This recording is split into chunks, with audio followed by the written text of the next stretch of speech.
Bonjour à toutes, bonjour à tous, bienvenue dans un nouvel épisode du Big Data Hebdo. Le Big Data Hebdo, c'est le podcast francophone de la data et de l'IA.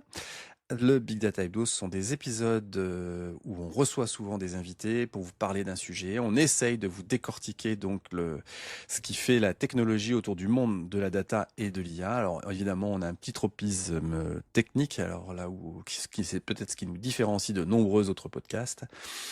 Et très souvent, on essaye quand même aussi de faire un épisode où on revient sur l'actualité de la période qui vient de s'écouler. Alors là, on a beaucoup de chance puisque on est au mois de septembre 2025 et on a eu un été très très chargé, ce qui d'ailleurs a fait souvent penser à des gens, mais pourquoi je suis en congé en ce moment? J'ai entendu des gens dire mais il y a tout ça qui arrive et je suis en congé, je peux pas essayer, c'est terrible. Vous allez voir qu'il s'est passé quand même un nombre de choses totalement délirantes pendant cet été. Et pour cet épisode, je suis accompagné de Jérôme et de Paul. Salut Jérôme, comment ça va? Et ça va très bien. On est là, un petit peu en touriste parce que j'étais pas mal chargé, mais je suis ravi d'enregistrer avec vous. C'est vrai que tu es assez chargé depuis que tu es rejoint Siam. Chaps. Ah oui, bah, c'est une bonne boîte qui recrute d'ailleurs. On a besoin de développeurs seniors, d'architectes logiciels, de gens qui font du cube aussi. Ouais. On vient de racheter Cubolabs. Ouais. Il y a Alain Régnier qui vient chez nous avec son équipe. Voilà, et on espère beaucoup de choses. Donc si vous voulez faire partie de l'aventure. Ah, et toi, Paul, salut, comment ça va? Salut Vincent, salut Jérôme, ça va très bien aussi. Bah effectivement, j'étais, je pense, dans le cas que t'as cité, hein, d'être frustré l'été de pas pouvoir tester tout ce qui est sorti parce que je pense qu'il y a des éditeurs qui n'ont pas les mêmes congés que ce que nous on peut avoir la chance d'avoir sur juillet-août. Bah écoute, moi toujours architecte IA chez Expertime, donc qui fait partie du groupe Orange Business. Bah, Évidemment, on ne peut pas, sauf si vous avez vraiment coupé, on ne peut pas avoir pas été un peu touché par le drama autour de Luc Julia cet été. Drama, et c'est peut-être le terme, hein, puisque je pense que tout ça est allé un peu loin. Tout ça a été finalement mis en exergue de manière très exagérée, je trouve. Même si c'est vrai qu'au départ, c'est effectivement troublant parce qu'au départ, effectivement, ça fait des mois et des mois que la situation, on la connaissait, qu'on la vivait. On était presque heureux d'avoir un mec qui parle, qui soit un petit peu poil à gratter sur le monde des LLM. Et puis finalement, il n'y avait rien qui nous dérangeait. Et puis, il a fallu que quelqu'un fasse une vidéo pour un peu débunker toutes les contre-vérités qu'il avait pu asséner, pour se rendre compte qu'effectivement, le monsieur, il était un petit peu en cercle fermé autour de ces sujets, c'est-à-dire que toutes ces confs, toutes ces interventions ont recité les mêmes anecdotes, le même talk, la même façon de dire les choses. Alors, ce qui est très certain, c'est qu'en plus, Luc Julia, moi, je suis absolument certain que s'il n'avait pas écrit un bouquin et qu'il n'avait pas besoin de faire la promo d'un bouquin, il n'aurait pas poussé le curseur aussi loin sur ses prises de position très très que, que, que avec la réserve à laquelle on est habitué nous Européens qu'on va trouver arrogante. Mais et c'est vrai que la frontière est toujours ténue entre avoir une super confiance en soi, être pétri de certitude et l'arrogance. Et c'est vrai que quand on regarde la manière de laquelle il s'exprime, aussi bien devant des sénateurs que sur la scène d'un Devox, que sur un plateau de télé, il y a une arrogance complètement folle à dire qu'il a tout inventé, que les LLM c'est de la merde, et ainsi de suite et ainsi de suite quoi. Donc effectivement, il ne peut pas faire le consensus. On ne peut pas faire le consensus et avoir que tout le monde soit d'accord avec soi. Mais lui, il a quand même mis un effort très particulier à ce que tout le monde soit pas d'accord avec lui, quoi. Il a subi un retour de bâton. Alors, bon, je suis allé chercher mes vieux cours de latin pour trouver que retour de bâton se disait Ars Tarpeia Capitoli Proxima. Donc la roche tarpéienne n'est pas loin du Capitole, c'est-à-dire qu'on peut passer très vite du moment où on est sous les projecteurs Mm. à un moment où on va se prendre le shitstorm, si on le dit en anglais, plutôt qu'en latin. Je pense que ça dit aussi quand même beaucoup de notre société actuelle sur à la Oui. fois le manque de lecture critique dès qu'on a quelqu'un qui va porter un discours et le répéter et être mis en valeur. Parce que là, je pense que il y a aussi beaucoup de rôles, enfin un impact, un effet assez fort de chambre d'écho en fait, hein, dans son exposition médiatique, à force de répéter effectivement, plus on répète une chose, plus on a l'impression qu'elle est vraie. C'est comme quand vous écoutez le tube de l'été au supermarché, à un moment vous vous dites que c'est une bonne chanson, c'est pas forcément le cas. Mais donc il y a cet effet-là de mise en avant médiatique et à contrario après, en particulier sur des médias sociaux comme LinkedIn, il y a eu un effet aussi où tout le monde s'est jeté là-dessus pour faire du clic sur LinkedIn, ce qui est pas forcément non plus une bonne chose. Donc ça dit à la fois effectivement beaucoup du personnage, mais aussi beaucoup de nous en tant que spectateurs de cette c'est histoire. évident. C'est évident qu'à un moment donné, il y a ce côté où tout le monde s'est jeté. C'était le sujet dont qu'il fallait y aller. Et effectivement, je sais plus quelle était l'expression où on disait les 3 L là, on lâche, On lèche, on lâche, on lynche. voilà, on lèche, on lâche, on lynche. Voilà. Et on est passé là-dedans, quoi. Jusqu'à présent, on se gargarisait, on était super fiers d'avoir un mec qui était hyper visible sur le sujet IA au niveau mondial et qui soit français. On était ravis de ça. Et évidemment, là, on est allé dans tous les excès dans l'autre sens, quoi. Mais tu as raison sur l'absence de côté critique, c'est-à-dire que cette histoire autour de je suis le co-créateur de Siri. Et justement, je crois que là-dedans, ils expliquent son rôle et il me semble que c'est beaucoup plus juste par rapport à ça. Moi, ce que je dirais, c'est que j'ai pu sentir les prémices de Clash parce que en fait, à Devox, alors j'avais pas vu la conf de Luc Julien, je suis allé la voir quand l'affaire a commencé, j'avais mis un peu de côté. Par contre, j'avais vu, comment il s'appelle, Thibaut, j'ai plus son nom. Enfin, Monsieur Phi, Ouais. puisqu'il avait fait un talk le jour où j'étais là, et après, on l'avait vu pour le café philo. Alors, j'ai pas eu la fin de ce café parce que on m'avait collé une réunion avec un client en ce moment. C'est con, ça. Mais au début, on avait senti que il avait tout de suite eu Luc Julian dans son collimateur. Sauf que pendant ce moment-là, c'était des propos du genre, il démontait ses propos. Sa vidéo, elle est un peu plus gênante dans le sens où il y a effectivement, il démonte les arguments. Donc ça, j'ai pas de souci là-dessus, mais il y a aussi tout un passage, et c'est quand même très orienté sur l'attaque à la personne. Alors, c'est Ouais. argumenté et autres. Voilà. Et après, moi, ce qui m'a le plus choqué, c'est comment dire, la révélation de Carlos Diaz, l'auteur de Silicon Carnet, qui expliquait que Luc Julia n'a pas inventé ces chemises hawaïennes, qu'il les a piquées à Peter Norvig. Bravo, Franchement, j'allais en c'était parler. J'allais en la parler. cerise sur le gâteau. C'est génial. Même ça, il l'a piqué à quelqu'un, c'est quand même dire, quoi. Enfin, Non, mais les chemises à Hawaï, d'une façon, enfin, s'il l'avait pas piqué à Norvig, on aurait pu dire qu'il l'a piqué au joueur du grenier. Enfin bon, c'est pas exactement les mêmes. Mais ouais, mais, donc effectivement, il y a ce petit côté quand même qui est un peu où le mec a quand même bien donné le bâton pour se faire battre, mais je trouve qu'on est allé de manière très très excessive et comme tu dis, c'était la bonne occasion de faire parler de soi que de prendre position sur ce sujet à chaud pendant l'été. Bref, ça n'a pas éclipsé par contre pas mal d'autres choses qui se sont passées cet été, puisque nos amis d'OpenAI ont sorti une version de GPT qui est la GPT-5. Et ça s'est pas passé exactement comme ils avaient prévu. C'est un peu, ouais, c'est un peu... Et surtout qu'ils l'ont fait, moi j'ai été stupéfait au moment où j'ai ouvert le client ChatGPT, il n'y avait plus accès aux autres modèles. Donc on n'avait plus le droit qu'à utiliser GPT-5. Bah oui, c'est plus simple pour l'utilisateur. Ouais, tout à fait. Mais ça s'est pas passé exactement comme il voulait. Alors peut-être aussi qu'on avait des attentes parce qu'on s'attendait à ce que GPT-5 soit un bond démesuré par rapport à ce qu'on avait connu dans les déclinaisons GPT-4 quelque chose. Mais pour le coup, on a été tous assez déçus. Alors, Paul, tu l'as bien testé aussi, hein, je crois. Ouais. Oui. Parce qu'en fait, chose importante quand même sur le cycle de vie des modèles. Ok, il y a les interfaces, les outils SaaS que vous utilisez, et effectivement, les modèles là sont en fonction de ce que l'éditeur veut bien vous mettre à disposition. Si vous développez vos propres applications, si vous déployez des modèles, vous les hébergez, enfin, vous gérez votre cycle de vie, bah, vous n'avez sûrement pas switché en GPT-5 dans vos applis qui sont en prod. Hein. Vous avez sûrement une stratégie d'évaluation, une stratégie DevOps, ou LLMOps, comme on pourrait dire, qui pourrait vous faire monter derrière de version, mais montée de version qui se ferait que si on a passé le gate de l'évaluation et d'une évaluation au moins aussi bonne que celle du modèle précédent.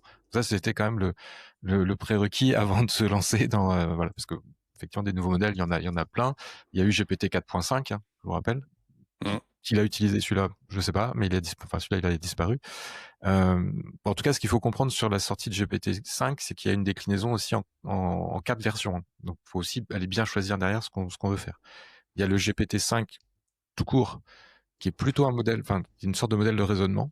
Donc, on pourrait l'apparenter à la famille des O1, O2, 3, 4 sortis avant. Il y a un GPT-5 chat. Donc, lui, il a une fenêtre de contexte d'ailleurs un petit peu plus, c'est 272 tokens, 272 000 tokens pour GPT-5. On a un peu moins de la moitié pour GPT-5 chat, mais il est plutôt adapté à la conversation avec les humains. Parce que vous savez qu'il y a toujours après une sorte de dernière étape d'entraînement pour améliorer sur la capacité de chatter. Et alors ça a été moi ma première surprise quand je l'ai testé, c'est qu'en fait par rapport au modèle d'avant, il me demandait de préciser les choses. Avant, on était plutôt dans des modèles de chat qui avaient tendance à nous sortir une bonne réponse, qui complétait bien le max token mis à disposition et qui finissait toujours par un call to action, comme on dit en marketing. Donc, tu perds une question en disant, mais tiens, est-ce que tu voudrais pas que je te d'autres choses ou que je complète ma réponse sur quelque chose? GPT-5 chat, les premières fois que je l'ai utilisé, il m'a dit, oula, attends, ta demande n'est pas assez précise. Donne-moi ces infos-là. J'ai eu un peu l'impression quand même de tourner en boucle par moment. Et j'ai de regretter les réponses rapides, au moins, bon, même si elles étaient un peu verbeuses, les réponses rapides des GPT 4.0 ou 4.1. Mais en tout cas, voilà, ça avait changé dans l'approche, mais ce qui est vraiment l'approche, je pense, vraiment dans cette dernière phase d'entraînement sur laquelle on travaille dans les interactions avec les humains.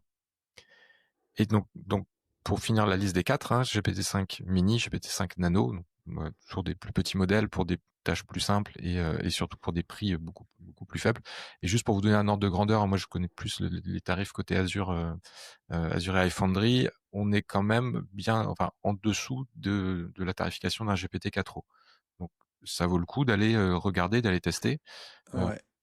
Et vous faire votre idée par vous-même sur le joli benchmark dataset que vous avez bien sûr établi au moment où vous avez commencé votre projet d'IA génératif. Ce rappel qui picote toujours, mon cher Paul. Ouais. Alors, et dans la partie application grand public, si on peut parler comme ça, effectivement, l'une des promesses qu'il y avait dans ce GPT-5, c'est d'avoir un premier niveau de dialogue qui coûte pas très cher et finalement d'avoir un routeur qui permettait d'aller chercher le bon modèle derrière. Et c'est là aussi devient qu'une partie de la déception, c'est que ce routeur, il n'a pas fonctionné exactement comme on imaginait. Et donc, ça a amené parfois à des résultats qui n'étaient pas aussi probants que quand on avait nous-mêmes l'obligation de choisir le bon modèle par rapport aux résultats qu'on voulait obtenir. Et c'est vrai qu'effectivement, en GPT-4 quelque chose, quand on prenait un modèle ou l'autre, on avait des résultats de qualité très différente. Et là, finalement, on pouvait parfois se trouver dans la position où, comme on ne pouvait pas choisir le bon modèle vers lequel on voulait travailler, le routeur faisait arbitrairement le choix d'aller vers un modèle qui était moins pertinent par rapport à ce qu'on voulait faire. Donc et il y a quand même des gens aussi qui ont un petit peu relevé qu'il y avait ce manque de chaleur dans les réponses, qu'on était revenu à un ton beaucoup plus froid, beaucoup plus factuel, beaucoup plus brutal que l'adoucissement qu'on avait pu vivre avec le 4, avec les 4 O notamment. Et ça, c'est certain qu'effectivement,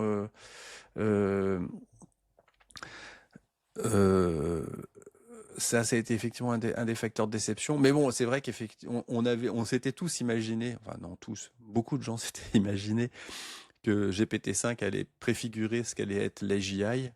On en est encore très très loin quand même. C'est intéressant de voir quand même qu'en l'espace de 2 ans à peine, le débat s'est déplacé de est-ce que mon GPT il hallucine, il me répond n'importe quoi, à maintenant c'est la tonalité de ses réponses qui donc et qu'on a quand même évolué là-dessus aussi. Alors il y a des, si on rentre un peu plus dans les détails techniques, il y a des paramètres intéressants qui est le reasoning effort. Quand vous utilisez l'API, vous pouvez donc lui demander ou pas de justement d'enclencher les fonctions de raisonnement pour préparer sa réponse. Donc on sait très bien que c'est plus long forcément et plus consommateur en token quand vous faites ça, mais là, c'est quelque chose qui est paramétrable.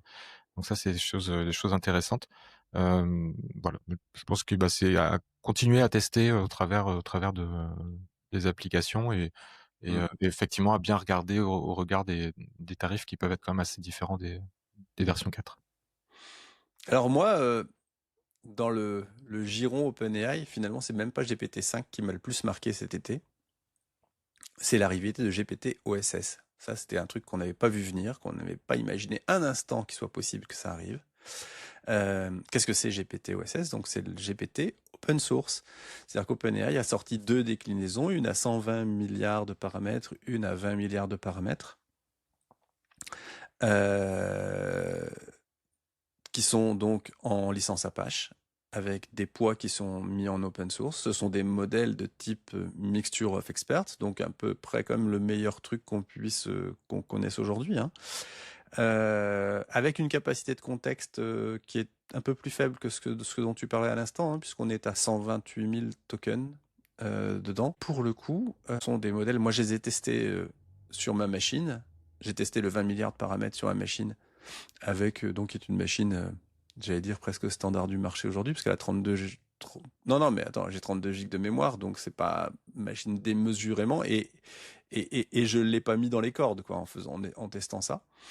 Je l'ai testé avec LM Studio, en prenant un texte un peu touffu, qui est un transcript d'une vidéo, pour lui demander de travailler dessus, de m'extraire la structure, donc c'était une vidéo d'une demi-heure, tout ça, et le truc a répondu avec une vitesse, avec une fiabilité sur les résultats, sur l'extraction de contenu, sur le fait d'approfondir des points, de citer les time codes par rapport à ça. C'est-à-dire de pouvoir me faire en dessous de chacune de ces réponses une citation de d'où vient le résultat, qu'est-ce que c'est, à quel point, et ça. J'ai trouvé ça vraiment, vraiment hyper pertinent. Donc, vraiment intéressant ce GPT open source, puisque jusqu'à maintenant, quand on parlait de modèles open source disponibles, on n'avait pas forcément beaucoup de choix, et qui étaient souvent des choix assez éloignés de ce qu'on avait comme standard du marché en modèle privé, quoi. C'est-à-dire que on avait les modèles de Mistral, on avait quelques autres modèles effectivement les poids avaient été communiqués, mais on n'en avait pas des tonnes. Donc c'est quand même super intéressant qu'ils aient fait cette branche. Alors je ne sais pas comment est-ce que la suite des... Est-ce qu'il va y avoir vraiment une lignée solide et qui va suivre de pas trop loin ce qu'ils ont comme modèles commerciaux?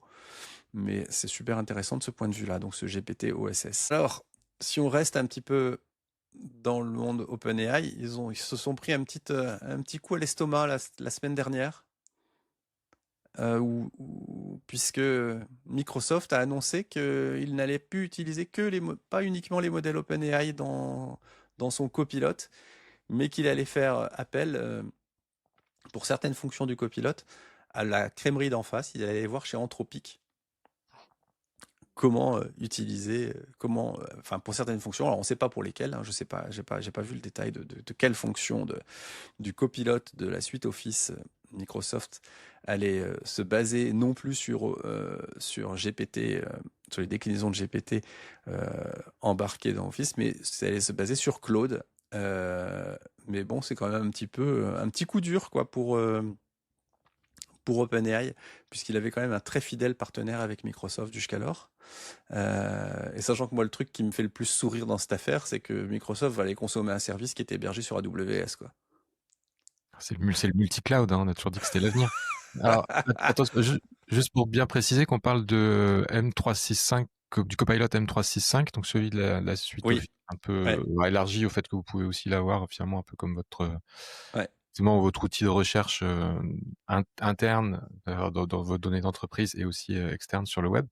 Mais ça faisait un petit moment quand même que dans GitHub Copilot, petit côté développeur, on avait la possibilité d'avoir Claude 3.5, 3.7, on a le 4 sonné aussi maintenant. Et donc cette ouverture. Mais on avait possibilité de l'avoir, de le configurer pour aller utiliser l'API de Claude soi-même en fournissant sa propre clé, ou est-ce que c'était Microsoft qui fournissait déjà ce Claude?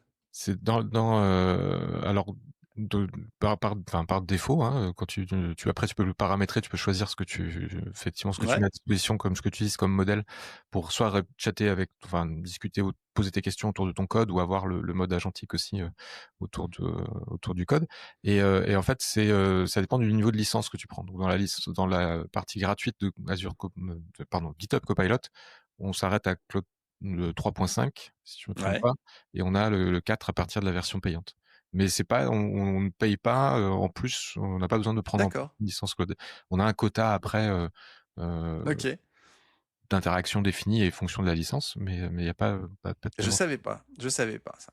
Alors, moi, j'ai pas fait de bench détaillé, puisque j'ai la chance, j'utilise Windsurf dans lequel on peut switcher sur différents modèles.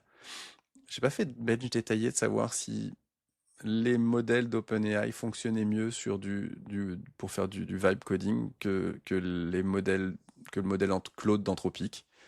J'ai pas fait, j'arrive pas à me faire une opinion précise là-dessus.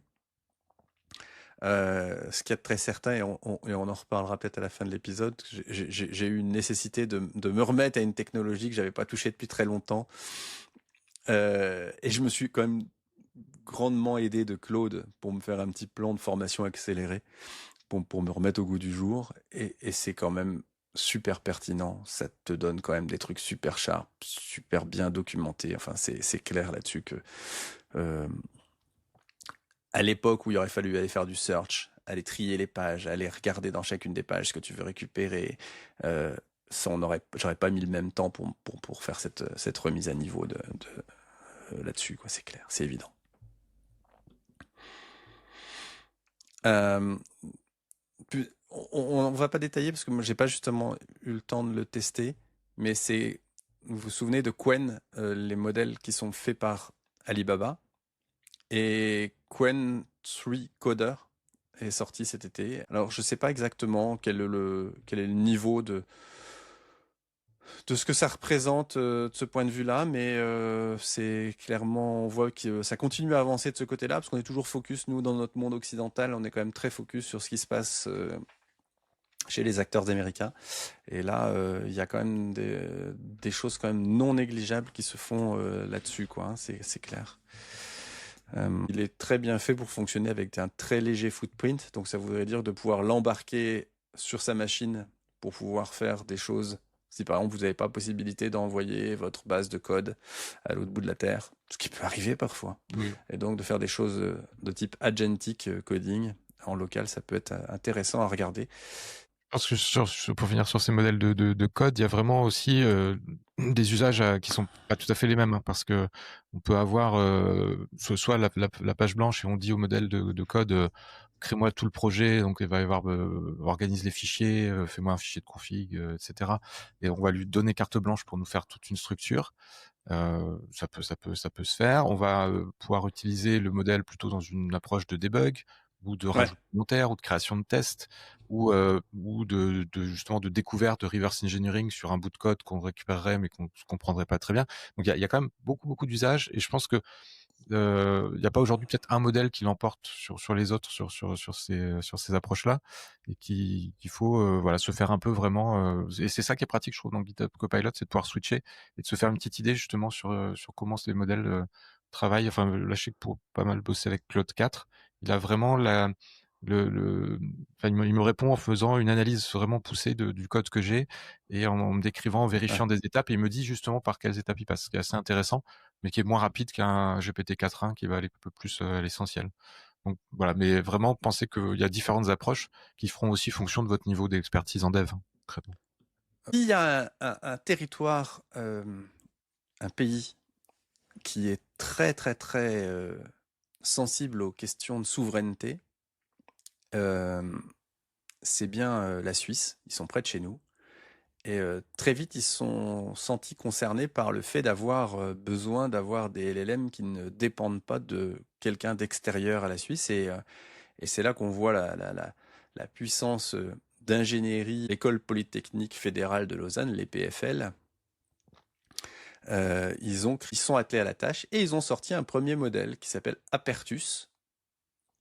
Donc, il est totalement open source, hein, puisque tout à l'heure on parlait justement de GPT OSS et on disait il n'y avait pas beaucoup d'alternatives open source, en voilà une finalement. Et donc, c'est 2 tailles aujourd'hui qui sont des tailles plus réduites que ce qu'on ne peut voir par ailleurs, hein, puisqu'on a 8 milliards de paramètres sur la version légère et 70 milliards sur l'autre. Ça a été entraîné sur 15 trillions de tokens. Alors j'ai toujours du mal à me rendre compte des volumes de l'ordre de grandeur qui est le standard du marché. Hein. Savoir si 15 trillions de tokens, c'est beaucoup par rapport aux autres. J'ai toujours un peu de difficulté là-dessus. Dans plus de 1000 langues, de manière à avoir une diversité de langage quand même assez importante. Donc ça veut dire qu'on va avoir une représentativité de culture et de choses comme ça là-dedans qui va être quand même non négligeable. Donc c'est à tester, c'est un truc de plus à tester mais bravo à nos amis suisses. Je sais qu'on a quelques auditeurs qui sont suisses, donc bravo pour la démarche, bravo sur le fait que effectivement ce soit une initiative entre guillemets publique chez vous, hein, puisque c'est les écoles l'ETH de Zurich, pardon, le Centre de calcul scientifique et le PFL de Lausanne qui ont fait ce boulot. Donc c'est intéressant, ce sera vraiment à tester et aller voir ce que ça a dans le ventre, cette histoire. À rapprocher un peu de l'initiative française autour du modèle Lucie, mais qui Oui, malheureusement a été rapidement retiré. Oui, c'est intéressant bah, que effectivement les pays proposent leurs approches. Alors en plus, les Suisses, ils ont une diversité de langues qui fait que c'est intéressant de d'avoir facto, avoir effectivement, un ouais, ouais, ouais. LLM qui en maîtrise plusieurs. Et ils ne sont pas soumis à l'AI Act. Ils ne sont Rappelons pas ça soumis à aussi. l'AI, puisque, Mm. ouais, Mm. effectivement. Même si là, sur cet aspect-là, ça joue pas sur grand chose, mais Mais ouais, mais la souveraineté est un point super important pour eux. On citera, je sais que Nicolas, qui n'est pas avec nous aujourd'hui, utilise le provider mail Proton, je crois, qui est suisse, ou Infomaniac, je sais plus, l'un des deux, je sais plus lequel c'est. Et donc, ils ont cette volonté de pouvoir avoir des offres souveraines et les connaissant en plus. Parce que nous, c'est un peu notre problème en France. On est tout à fait tous d'accord sur le fait qu'il faut avoir des offres souveraines, mais il n'y a personne qui a envie de se donner la peine de les utiliser. Alors que chez eux, ce qui est très certain, c'est qu'ils ont ce réalisme patriotique qui va faire ils vont vraiment les utiliser, quoi. Donc c'est évident ils vont avoir une traction autour de ce genre d'initiative et ils vont être capables de faire évoluer les choses. Donc bravo à eux. Bravo, bravo. Bon, on va continuer à faire un petit peu de souveraineté. On parlait un petit peu de souveraineté, de joie européenne, puisque vous savez on a effectivement Mistral que tout le monde connaît dans les AI chez nous, et on a par ailleurs, vous savez qu'on a quand même, il n'y aurait pas de chip construit partout dans le monde s'il n'y avait pas une boîte hollandaise qui s'appelle ASML, qui est le leader et quasiment monopolistique, hein, je crois, sur les machines à produire Je résume très largement. La machine à produire pour produire des chips.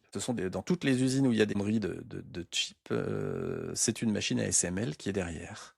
Ah, c'est une des machines. Parce que Oui, oui, oui, oui, c'est bien une des sûr. machines, mais c'est des machines clés parce que c'est celle qui fait l'installation qui prend les masques, les différents masques et qui fait les installations. Ouais, ouais, ouais. Donc ASML. Donc pourquoi est-ce qu'on parle de ça? C'est que ASML et Mistral ont commencé à se rapprocher. ASML donc va prendre 11% de participation dans Mistral AI, ce qui correspond à 1,3 milliard d'euros de montant investi. Donc nécessairement, ça fait que Mistral devient une décacorne. Vous connaissez les unicorns, qui sont ces sociétés à plus d'1 milliard de capitalisation.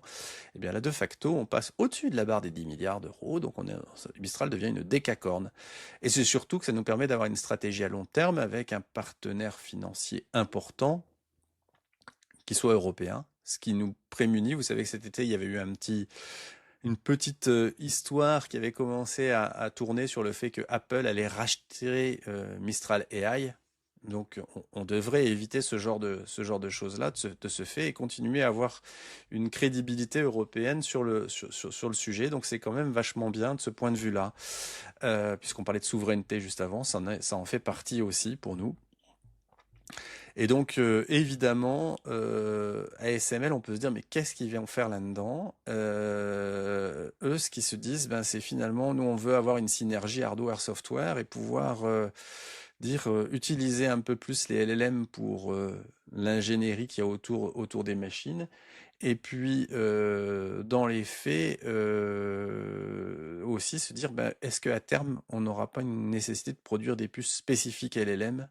Et ça pourrait peut-être les aider. Ouais, bah, c'est une bonne chose, hein, parce qu'on a un LM qui marche plutôt bien, qui est sûrement pas parfait, qui est sûrement pas encore au niveau des chats GPT et autres qui ont démarré il y a plus longtemps. Mais c'est bien de le développer, quoi. Et pour une fois, Tout, il a un peu d'aide.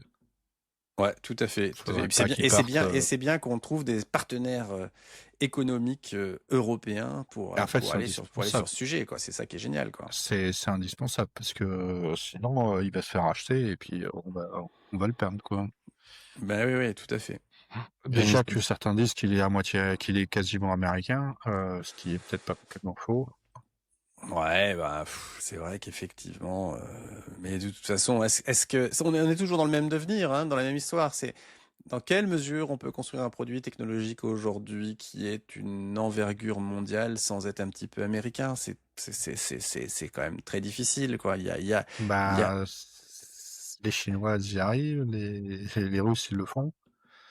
Oui, Pourquoi oui, non? oui. Bah, effectivement, une technologie française, non, mais une technologie européenne, on pourrait.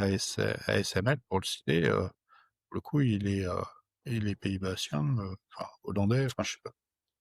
Néerlandais, on dit. Néerlandais. Néerlandais, voilà.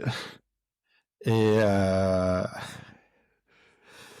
et voilà, et c'est bien. Et on a des Airbus, on a des machins, on peut faire quand on veut, quand on y arrive. Mais c'est pas forcément tout facile. Mais tu vois, par exemple, aujourd'hui, Airbus, c'est le leader mondial Absolument. sur Tout à l'aviation. fait. Donc, des gens qui disent, ah, Mistral, il a un an de retard sur les autres, donc il faut arrêter, c'est mort.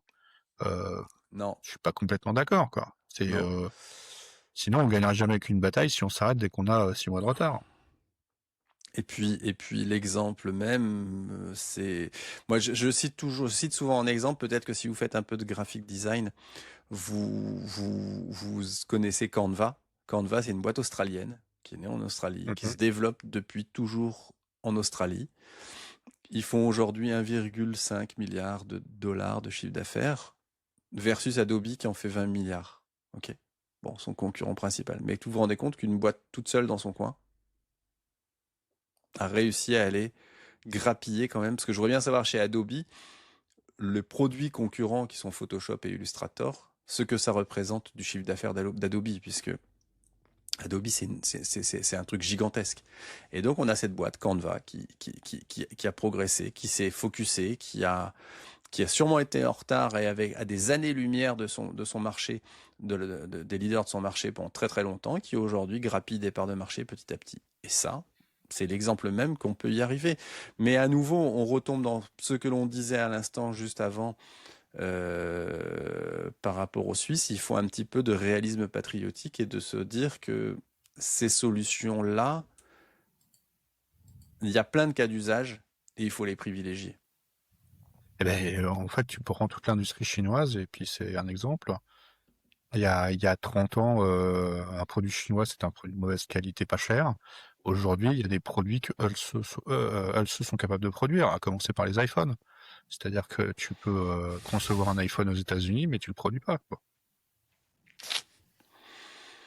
On est d'accord. Alors, on va C'est- parler un petit peu plus pour ceux qui mettent les mains dedans et qui testent des choses. Alors, il y a évidemment plein de choses autour de l'orchestration de LLM, de comment les utiliser, de comment les intégrer les uns aux autres. Et depuis longtemps, on parle de LangChain. Et LangChain a franchi la milestone du 1.0. On reparlera de milestone 1.0 juste après pour autre chose. Et donc, LangChain, toi, Paul, j'imagine que tu t'es Hum. précipité dessus et tu as. Alors, Décortiquer ça. ceux qui testent, mais aussi ceux qui veulent aller en production. Et je pense que c'est là que bon, la discussion va se faire. LangChain, effectivement, c'est dans les frameworks dédiés aux applications d'IA d'IA générative et maintenant agentique. C'est effectivement imposé comme étant celui qui, on va le dire comme ça, rassemble la plus grande communauté, où on a aussi sans doute peut-être le plus grand nombre de développements de connecteurs, ce qui permet justement à la fois l'interfaçage avec beaucoup de LLM aujourd'hui, mais aussi avec des services externes plutôt dans une approche après plutôt on va connecter des services avec des LLM. Donc c'était intéressant d'avoir à un moment une version un peu plus stable, sans, d'après la société qui est derrière, sans breaking change, parce qu'on en a vécu quand même de douloureux de la 0.1 à la 0.2, puis ensuite à la 0.3. Il y a eu quand même, si vous avez suivi un peu, si vous aviez votre petit projet LangChain et que vous aviez pas fixé bien les requirements, vous avez dû avoir des sacrées surprises, et c'était quand même à chaque fois une réécriture quasi complète de code. Donc c'est intéressant, c'est rassurant d'avoir pour LangChain et pour LangGraph, donc plutôt côté scénario agentique, d'avoir maintenant cette version 1.0. Ce qui est un peu moins rassurant, c'est de voir quand même beaucoup de retours utilisateurs qui sont critiques vis-à-vis de LangChain. Alors j'en ai repris un ici qui a fait des mesures a priori. J'espère que le bench n'est pas sourcé, mais j'espère que c'est des mesures faites par cette personne-là. Donc la taxe, il appelle ça la taxe de 1,3 secondes. C'est-à-dire que vous prenez un appel à l'API OpenAI, Ouais. avec le SDK d'OpenAI, vous faites le même appel en passant par le wrapper de LangChain, vous avez 1,3 secondes de plus. C'est énorme. Ça me paraît énorme. C'est totalement rédhibitoire. J'ai pas l'explication de la méthodologie, j'ai pas la source, donc attention à ça. Mais c'est vrai que c'est des choses qu'on voit de plus en plus. Les reproches qui sont faits aussi, c'est qu'effectivement il y a ce niveau d'encapsulation dans le framework qui est LangChain qui fait qu'on va aller très rapidement écrire des choses, mais que parfois effectivement on va avoir plus de mal à le tracer, à débugger des choses un petit peu fines dès qu'on aura justement des fonctionnements agentiques à plusieurs coups de LLM, on va dire, ce genre de choses. Qu'on aurait une occupation de mémoire plus forte aussi sur LangChain. Alors, moi, j'ai l'impression qu'on retombe un peu sur le fameux débat de, à un moment, est-ce que ça vaut le coup de développer plus vite parce qu'on a un framework, ou est-ce qu'il faut retourner faire de l'assembleur, en fait, en gros. Donc tout est question de juste milieu, Paul, quand même. Mmh. Avant l'assembleur, il y a peut-être quelques étapes sur lesquelles s'arrêter. Mais voilà, si on pousse la logique, on peut remonter jusque-là. Mais effectivement, voilà, il y a des notions sûrement de criticité de l'application que vous développez qui sont à prendre en compte. Il y a aussi les connaissances d'une équipe. Est-ce qu'elle sera en capacité d'aller faire le reverse engineering de certains wrappers LangChain pour le réécrire manuellement? Ça, c'est pas donné à tout le monde. Donc voilà, il y a beaucoup de choses à prendre, et après choisir avec quels outils on part. Mais à mon avis, LangChain reste 1.0 encore plus, reste quand même peut-être une bonne option. Ouais, non, mais c'est une très bonne chose qu'il y ait des choses qui maturent et qui se stabilisent comme ça. C'est super intéressant. Alors, on pourrait refaire un truc sur les frameworks agentiques, parce que ça a encore beaucoup bougé. Je crois qu'OpenAI a sorti des trucs. C'est Quentin Ambart qui disait qu'il avait testé ça et qu'enfin il comprenait. Il arrivait à mapper sa matérialisation intellectuelle du sujet agentique AI sur un framework, et donc il en était très content, alors que LangChain, il avait toujours été super hermétique par rapport à ça. Donc on pourrait faire un épisode sur ces frameworks agentiques, mais on va pas faire ça aujourd'hui. On parlait de 1.0, on a la joie et vraiment très content pour eux, parce que souvenez-vous, on avait reçu le CTO de Kestra, Ludovic Déon, lors de l'épisode 205 de ce podcast, et ils ont passé la milestone 1.0 de leur produit, alors qui est un super produit, hein. Si vous avez jamais été regardé, si vous êtes jamais intéressé à ce produit, on vous conseille de commencer par cet épisode où Ludovic en parle en long, en large, en travers, qui nous explique un petit peu. Et donc le 9 septembre, ils ont sorti vraiment une version qu'ils ont qualifiée de long term support, et qui introduit évidemment de l'AI, parce que quel produit n'introduit pas de l'AI? Et donc, ils ont maintenant un AI copilote qui va permettre d'écrire en langage naturel et de générer le YAML qui est nécessaire pour pouvoir générer vos workflows dans Kestra. Voilà. Et ils ont aussi une notion de AI agents qui vont permettre de faire des tâches autonomes. Donc c'est vraiment super. J'ai hâte de regarder ça dans le détail, de pouvoir aller beaucoup plus loin. Mais ça reste vraiment un produit super intéressant qui résout plein de choses de ce point de vue-là. Donc je suis ravi pour eux parce que c'est toujours... C'est quand même, ça nécessite quand même une opiniâtreté de pouvoir aller mener ce genre de choses-là. Et pour le coup, ils ont vraiment bien travaillé. Et c'est une belle récompense que de pouvoir taguer une version avec ce 1.0.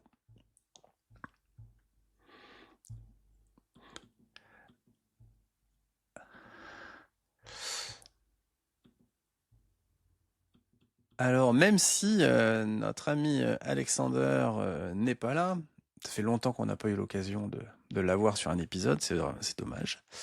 On va quand même parler de Cassandra, mais surtout de DataStax. DataStax qui a annoncé son rachat par IBM, c'était cet été. Alors IBM qui continue à se construire un portfolio de solutions logicielles qui sont très teintées d'open source, puisque DataStax, n'oublions pas que c'est la version commerciale de la base de données Cassandra, et donc qui rejoint une escarcelle déjà assez grande de solutions open source qu'on avait chez IBM. Donc c'est assez intéressant de ce point de vue-là à regarder. Alors après, il y a toujours l'histoire de arriver chez IBM, que reste-t-il du produit original? Que reste-t-il de l'esprit qu'il y avait sur le produit au départ? Ce sera intéressant effectivement d'avoir... je sais qu'on a dans la communauté, notamment Cédric Lunven qui pourrait nous en parler plus en large. Et il nous disait sur le Slack que pour l'instant, rien n'avait changé. Donc, tout était tel que. Donc, mais ce sera intéressant de voir comment IBM intègre dans son portfolio et comment est-ce qu'ils font la promotion d'un tel produit dans un portfolio qui est déjà très large. C'est toujours intéressant de voir comment est-ce que les produits, quand ils sont intégrés à l'intérieur d'une société, vont pouvoir être utilisés. Alors, ce qui est très certain, c'est qu'effectivement, à l'époque où on a ce besoin de structurer l'information encore plus qu'avant, de pouvoir avoir une base qui puisse permettre justement tous les challenges que l'on a de retrouver l'information avec les bases vectorielles, les choses comme ça peut permettre de construire des choses super intéressantes en les mixant avec d'autres produits qu'ils ont déjà au portfolio. Donc il y aura probablement des belles évolutions sur des cas d'usage très dans l'air du temps qu'il faudra surveiller de ce point de vue-là, quoi. Je me posais la question là du montant du rachat. J'ai pas l'impression qu'il était communiqué publiquement. Non, j'ai pas vu d'informations sur le montant du rachat, effectivement. Pour mémoire, Red Hat, c'était quand même 34 milliards. Ouais. La base de clients DataStax n'est pas la même non plus, hein, c'est évident. Mais non, j'ai pas vu d'idée sur le montant. Alors je sais pas dans nos auditeurs qui sont passés par DataStax, lesquels avaient gardé leur stock ou pas. Donc il y a peut-être certains qui ont fait une belle opération à cette occasion. On est content pour eux. Voilà. Et en faisant une rapide recherche sur un moteur de recherche que je ne citerai pas, je tombe sur un premier article grand public, on va dire, qui dit que DataStax est reconnu pour ses solutions et ses bases de données vectorielles. Content de savoir qu'effectivement la base de données vectorielles est valorisée aujourd'hui dans les rachats. Et voilà, donc. Mais ce qui est très certain, c'est qu'effectivement, il va y avoir évidemment une connexion très forte avec ce qui existe dans Watson, qui est l'IA made in IBM. Et que les bases de données historiques d'IBM vont aussi être très complétées par la capacité NoSQL qu'apporte la stack DataStax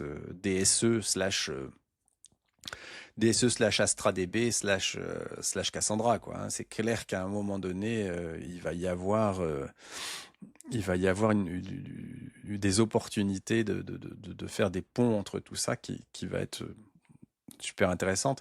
Et sachant que n'oublions pas qu'IBM reste encore avec une emprise sur le marché global IT super importante. Hein. Là, les conjonctions et l'enrichissement d'un portfolio complet qui apporte des solutions aux entreprises. Et oublions pas aussi que IBM reste encore l'une des seules entreprises au monde qui construit du hardware d'entreprise, leurs serveurs P-Series autour de leur puce RISC, P-Series et E-Series, ainsi que Z, et que ils vont évidemment porter dans leur portfolio logiciel et aussi target souvent aussi ces choses-là que nous on connaît un peu moins dans notre milieu à nous, quoi. Et donc c'est aussi des bouchées de marché totalement démesurées dès lors qu'une boîte se retrouve dans le portfolio IBM. Dernier petit carnet rose, si je puis dire. C'est Fivetran qui a racheté SQL Mesh. Alors Fivetran, pour ceux qui ne connaissent pas, c'est un des acteurs très présents dans ce qu'on appelle cette moderne data stack, où on fait de l'ELT, on extracte depuis des sources, on load dans un data warehouse, typiquement un Snowflake, un BigQuery, un Redshift ou tout autre truc un peu moderne. Et ensuite, on fait des transformations à l'intérieur de cet environnement. Et donc, ça permet d'avoir quelque chose de très focusé sur la connectivité, sur le fait d'extraire de la donnée, de la pousser à l'intérieur telle qu'elle est, brute, et de pouvoir ensuite décliner une architecture médaillon. Et souvent, pour décliner cette architecture médaillon, on utilisait DBT, ou, pour ceux qui étaient un peu plus tech, on utilisait SQL Mesh. Et ça permettait d'avoir des modélisations SQL qui soient bien organisées, qui soient bien structurées. Et il s'avère que Fivetran a racheté SQL Mesh, a racheté Tobico. Tobico qui est la boîte qui avait créé SQL Mesh.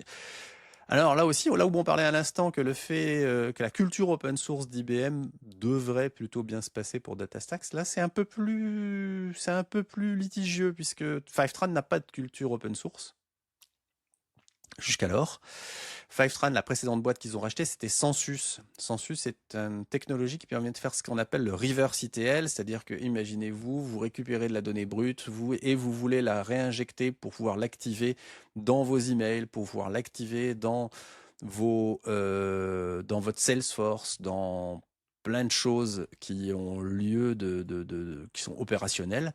Eh bien, Census, c'est sa spécialité, c'est faire ce bridge vers les applications opérationnelles en sortie de la stack analytique. Donc ce reverse ETL. Et donc le précédent achat de Fivetran, c'était Census. Donc ils avaient les deux extrémités du Lakehouse, pour résumer. Et le fait de racheter SQL Mesh leur permet d'avoir la brique du milieu. Jusqu'à maintenant, quand on regardait le site de Fivetran, tout était quand même très focusé vers DBT. Alors déjà, première question, ceux qui ont fait le pari de Fivetran plus DBT, alors on va peut-être leur expliquer que c'est pas super et qu'il faudrait faire du Fivetran plus Fivetran / SQL Mesh. Donc déjà, ça va quand même ça risque d'un petit peu picoter. Et puis on sait toujours qu'entre faire un best of breed où on prend la meilleure outil pour chacune des activités qu'on veut avoir et on s'occupe de l'intégration soi-même, effectivement on peut limiter les coûts d'intégration en prenant une suite d'outils qui vient du même acteur, mais on aura potentiellement quelque chose d'un peu plus moyen dans chacun des secteurs. Donc ça va être un petit peu les débats qui vont s'offrir à ceux qui ont construit autour de Fivetran et j'ai un petit peu creusé le sujet dans un petit article que j'ai écrit là sur mon carnet data et IA. Donc si vous voulez aller un petit peu plus loin sur le sujet, vous pouvez lire cet article. Vous pourrez me retrouver parce que c'est une petite joke que j'ai fait sur le sur le Slack du Big Data Hebdo, qui est déjà le meilleur moyen de nous retrouver. Hein, le Slack du Big Data Hebdo, l'oubliez pas, on est tous très présents là-dessus. J'ai dit, oh là, après 25 ans d'abstinence, je me suis remis à faire du Java, et effectivement, ça picote un petit peu. Alors, je me suis beaucoup aidé des LLM en tout genre, dont on a parlé un peu plus tôt dans cet épisode. Et pourquoi est-ce que je me suis remis à faire du Java? C'est que je vais avoir le plaisir, le 14 octobre, de faire une présentation de DuckDB, qui va être très proche de celle que j'ai fait à Devox, hein, lors du Paris Jug. Alors, je me suis dit, ces gens m'invitent à faire une présentation, ce serait quand même assez discourtois de ma part de la faire en Python devant un public très, très acquis à la cause de Java. Et donc, je vais faire l'effort de regarder comment est-ce qu'on utilise les API de DuckDB en Java. Et donc, ce qui m'a amené à me remettre à faire du Java. Et ben, écoutez, je me faisais une montagne de cette affaire. Ben, finalement, c'est quand même assez agréable à utiliser. C'est effectivement, ça nécessite un petit peu plus de travail autour du code en termes de plateforme, de gérer les Maven et compagnie, ainsi de suite. Mais finalement, le langage n'est plus ce que j'imaginais en termes de désagrément à l'utiliser. Donc, je suis assez heureux d'avoir fait ce petit travail. Voilà. Et donc, ce sera le 14 octobre. Eh bien, écoutez, messieurs, merci d'avoir enregistré cet épisode. On espère que vous avez eu autant de plaisir à écouter cet épisode que nous avons eu à l'enregistrer. Vous pouvez évidemment nous faire un petit plaisir, c'est aller sur vos applications de podcast, c'est les principales qui sont connues, et mettre un petit commentaire, une petite étoile sur ce podcast. Ça nous ferait très plaisir, enfin plus qu'une étoile, ça vous arrangerait, parce que c'est très important pour tout ça, et merci encore de votre fidélité dans ce podcast, et on vous retrouve très bientôt. À bientôt. Au revoir.